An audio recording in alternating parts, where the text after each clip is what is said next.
we're communicating with DNA through our emotions, and that whether the DNA is within our bodies or we're separated by distances of hundreds of miles, the effect is the same. DNA is communicating, human DNA is communicating with the stuff our world is made of. The DNA in our bodies has a direct effect on our world, on the physical stuff our world is made of on the energetic level. This is the beginning of an internal technology.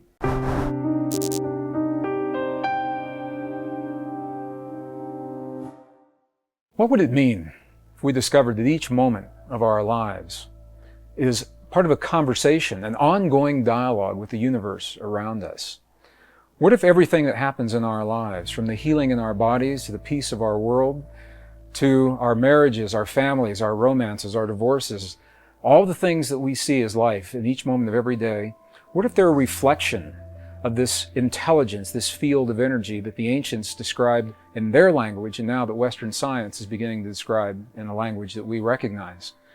Well, a growing body of scientific evidence suggests this is precisely the way that our world works. That the world, in essence, is nothing more and nothing less than a reflection of what we have become from within, our thoughts, feelings, emotions, our beliefs, our prayers. Princeton University physicist John Wheeler suggests precisely this concept in an interview recently. What he said was that we live in what he calls a participatory universe. But rather than thinking of the universe as something that's already created and that we're plopped down in the middle of it having these experiences, what Dr. Wheeler is suggesting is that the universe is a result of what we are doing in our lives. He says we're tiny patches of the universe looking at itself and creating itself along the way. Now, this is a radical concept because it suggests that when we look into the world of the quantum atom for that most minute, ultimate particle, we may never find it. Because every time we look, the act of looking is consciousness, placing, creating, building something there for us to see. And when we look into the expanses, the vast expanses of our universe, searching for the very edge of what we call creation, we may never find it. Because the act of consciousness searching is the creative force that puts something in place. Well, growing body, scientific evidence suggests this is precisely the way our world works. And what we'll find as we discover through the experiments that have been done recently in the 20th century is that the ancients may have been very, very close, in fact, to describing precisely the way our world works in the language of another time.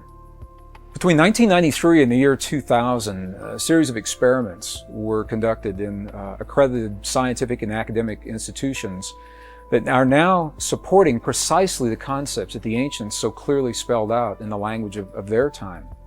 3 of these representative experiments are absolutely shaking the foundation of everything we now believe about physics and the way our world works, and are in fact suggesting that we are connected through this field of energy.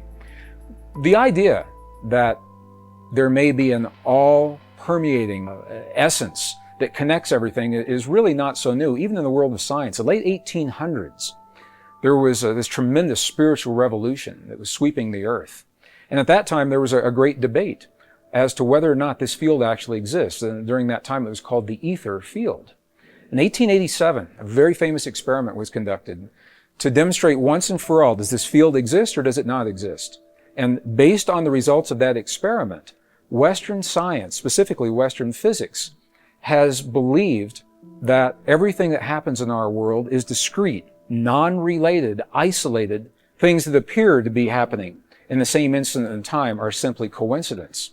The very famous Michelson-Morley experiment, the equivalent of the experiment, is if you were to go outside of the building where you are right now and moisten your finger and place it in the air above your head, and in that moment you felt no wind against your finger, and from that concluded that no air exists around you.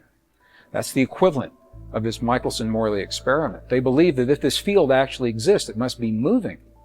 And when they tested for movement, they found none, and from that concluded that the field doesn't exist. From 1887 until the early 1990s, all of Western science was based on the principle that what happens in one place has absolutely no effect on what happens somewhere else. And now we know that this is absolutely not true.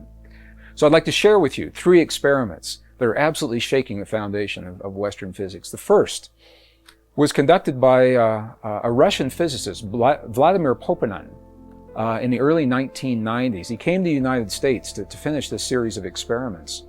And what Poponin did was he wanted to investigate the relationship between human DNA and the stuff our world is made out of, little packets of energy that we call photons, little particles of light, if you want to think of them that way. So the experiment consisted of taking a tube, a glass tube, drawing all the air out of this tube, creating what today we call a vacuum, implying that there's nothing left in this tube. However, we know that there's still something left, these little particles of light. So Poponin measured the particles to see how they were distributed. Did they fly all over the place inside the tube, or were they all accumulated at the bottom, or what happened with them? And the results of this part of the experiment were not surprising, because the little particles of light, the photons, were completely random, and this is what they expected. The next part of the experiment is where this gets really, really interesting, because they placed some human DNA into this tube. And the human DNA, when they remeasured the photons, the human DNA had caused the photons to form an alignment. The DNA was having a direct effect on the stuff our world is made of. Now, this is precisely what ancient spiritual traditions have always said. That something within us has an effect in the world around us. And Poponin's experiment, for the first time in recent times, is actually verifying this under laboratory conditions. And the next piece of the experiment is even more interesting, because what they found was that when the DNA was removed from the tube, we would expect that they would all go back randomly distributed just the way they were before. And this is not what happened. What happened was, even though the DNA was no longer in the tube, the photons remained aligned as if the DNA were still there. And the question is, why? What is it that causes this effect? There's nothing in Western physics that accounts for why those photons should remain in the position that they were in when the DNA that caused them to become aligned is now removed from the tube. This experiment is called the phantom DNA experiment because the effects last whether the DNA is there or not. And what it tells us is, number one, is that DNA is communicating, human DNA is communicating with the stuff our world is made of, the packets of energy that underlie all of matter. It's communicating through a field that has previously been unrecognized. The scientists call it a new field. My sense is it's probably been there all along, and we simply didn't recognize it. So we'll call this a previously unrecognized form of energy. The second experiment, it's a fascinating experiment, it's a military experiment. And what they did, in essence, was they took some human DNA, some scrapings from the tissue of inside the mouth of a donor or a volunteer, and they placed this DNA in a device that could measure its effects in one room of a building, while the donor that the DNA came from is in another room in the same building. So living DNA from one person, the DNA is in one place, the volunteer is in another place. And what they did was they subjected the volunteer to what they called emotional stimulation that would elicit genuine responses of emotion, of joy or sadness or fear or anger or rage in one part of the building, and they were measuring the DNA to see if the DNA would affect to the donor's emotions. Now, why would it? In Western physics today, there's absolutely nothing that suggests that that DNA is still linked to the donor on the one hand. And on the other hand, as they conducted these experiments, what they found was just the opposite. What they found was that when the donor was having his emotional peaks and valleys in one room, the DNA was having its emotional peaks and valleys in another room at exactly the same time. And we hear about experiments like this, we think of an energy that's being transmitted from point A to point B. And if the energy comes from one place and has to get somewhere else, you would expect that there would be a lag time, a little bit of time between when the emotion is created and when the DNA is responding. That's not what happened. What happened in these experiments, and this is very, very key to where we're going as we begin talking about the power of prayer. What happened in these experiments is that the effects were simultaneous. They were instantaneous. The instant that the donor was having his emotion, the DNA was already affected as if there were no transition time between the two.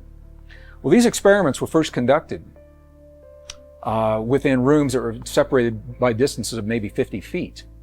Later experiments, however, were conducted where the DNA and the donor were separated by hundreds of miles, hundreds of miles. I had the opportunity to meet the designer of one of these experiments, Dr. Cleve Baxter, and he shared with me one of the experiments that he had designed where the donor was in Los Angeles, but the DNA was in Phoenix, Arizona, almost 400 miles apart.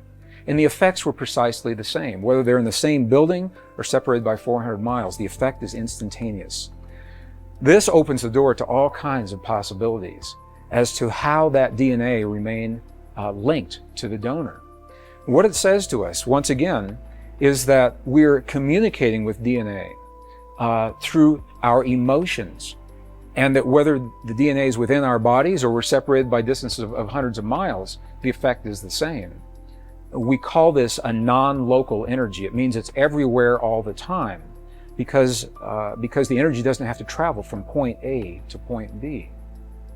So the third experiment was conducted again in the early 1990s by the Institute of Heart Math, a pioneering research organization based in Northern California that are exploring the human heart is much more than simply as a pump that moves blood through our bodies. And although our hearts do precisely that, it may be the least of what our hearts do.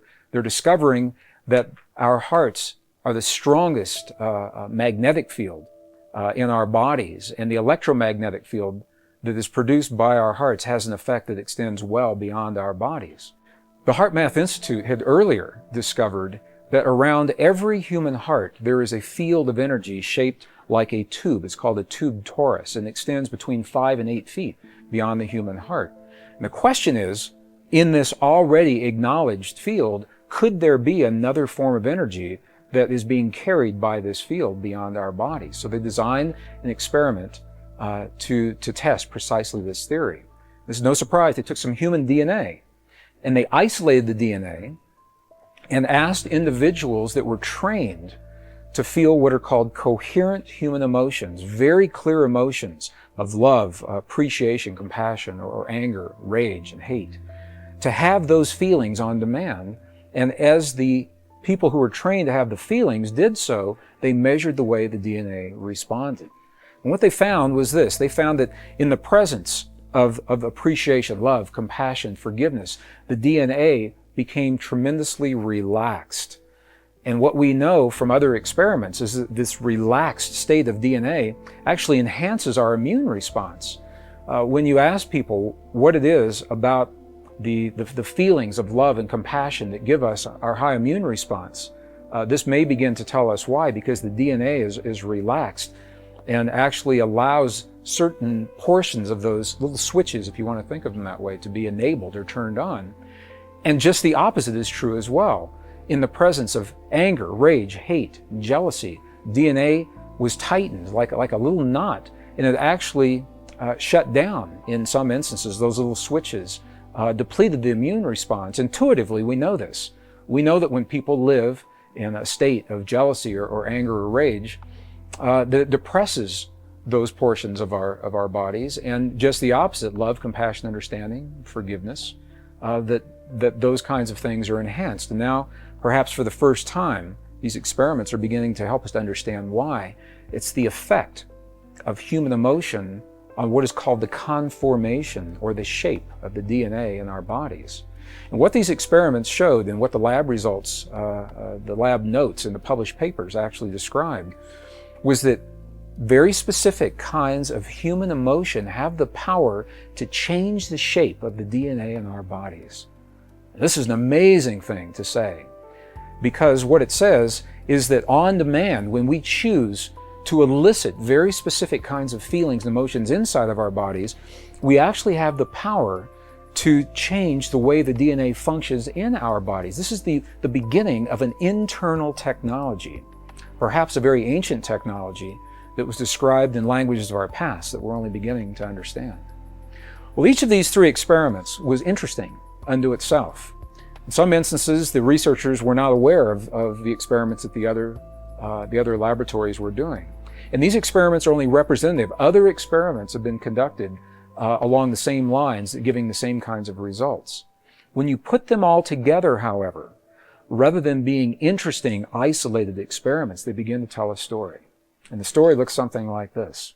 The first experiment, Vladimir Poponin's experiment, said that the DNA in our bodies has a direct effect on our world, on the physical stuff our world is made of on the energetic level. The last experiment shows that human emotion has the ability to change the DNA that's having an effect on the world around us. And the middle experiment, the one that was conducted by the United States Army, shows that whether we're in the same building or 400 miles apart, the effect is the same. We're not bound by space and time.